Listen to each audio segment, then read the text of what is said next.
Welcome back to another easy gouache landscape tutorial. We'll be painting this sunset scene with some birds and trees, and it's really easy and I don't use many colours for this. I'm going to be using these 5 colours from Winsor & Newton Designer's Gouache.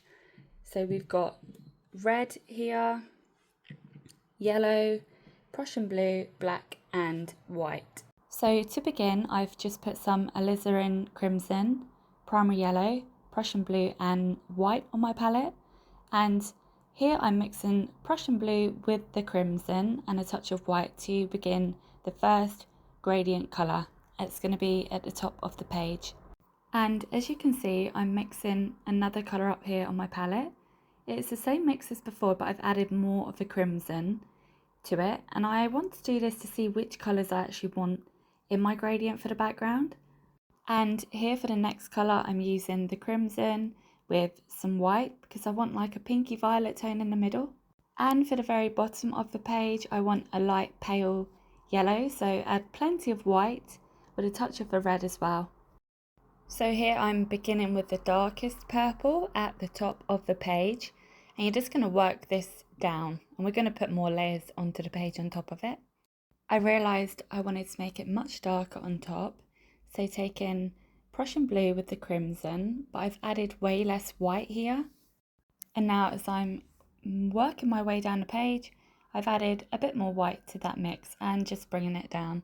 Adding some more of the crimson colour to the mix and some more white and just bringing it down because we want it to get lighter the further down we go and blend into the above colour.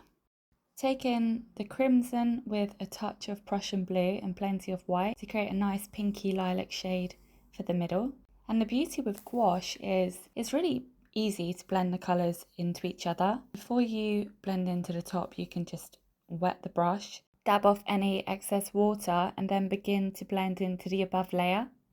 The colours can look quite patchy if you have too much water in your mix, so you need to make sure that the paint is quite thick, and that's how gouache works best compared to watercolour, where you need lots of water to work best with. And acrylic you don't use very much, but gouache you need to find a middle ground, and the consistency of the paint should be like melted ice cream. That's the best way I can describe it. Now making it even lighter, add lots of white into this mix and apply beneath and blend upwards.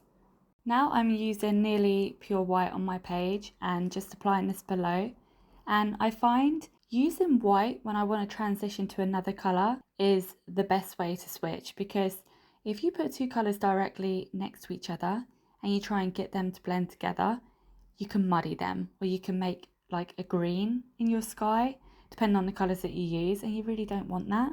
So because I want to switch to yellow now, I put the white and I gradually blend the yellow in with the white and the pink, and they won't mix together. So taking the primary yellow with not as much white and just blending that down the page, and I'm going to do this all the way to the bottom. So now I'm going to create some clouds for the background, and for this I'm using Prussian blue with some of the crimson and a touch of white, and just using the tip of the brush to create a fluffy edge at the top and the bottom of the cloud. And a top tip for doing these clouds is you want to do them in all sorts of shapes and sizes. You don't want them to be too uniform and exactly the same as the ones next to them.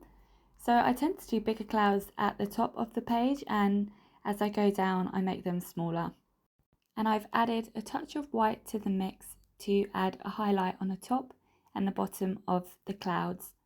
And as you can see here, I've taken a damp brush and I just blend the highlight colour into the rest of the cloud, still leaving some dark part of the cloud, but just blending it out so it's not got harsh edges where the highlight is. And using just the highlight colour, I'm adding a few smaller clouds here and there on the page. Now taking Prussian blue and some black, I'm going to begin to paint the tree in, starting with the branches. So bring that up on the side of the page and make sure it is a very dark mix, because we want it darker than the background. And from these initial large branches that we did, we're going to create lots of smaller ones coming off of it. Using the same colour in the very tip of the brush, I'm going to create some leaf texture. Don't think about this too much. When you try and put them in exact places and get very precise with it, it doesn't look as good, I found in my experience. So just have fun with it. Dab the brush here and there, create clusters, some looser ones, some more scattered apart, and leave gaps in between the tree. Now I'm going in on the left hand side and add in some more leaves here and below this patch as well. And at the bottom of the page I want to add some houses, a couple of trees, some more kind of buildings. And you can do this however you like, you don't have to do it exactly the same as me. Just add whatever you would like at the bottom of the page really. Doing a line straight up, I always get nervous doing these in case the line is wobbly, but if you just glide your hand up on the page, it will work out fine, I'm sure.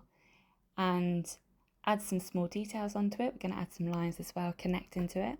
I've taken a smaller brush for this, size 6 round brush, and drag in a thin layer of the paint across to create some lines onto the electric pole. I'm going to do 3 of these. Now I just want to add a few birds here and there.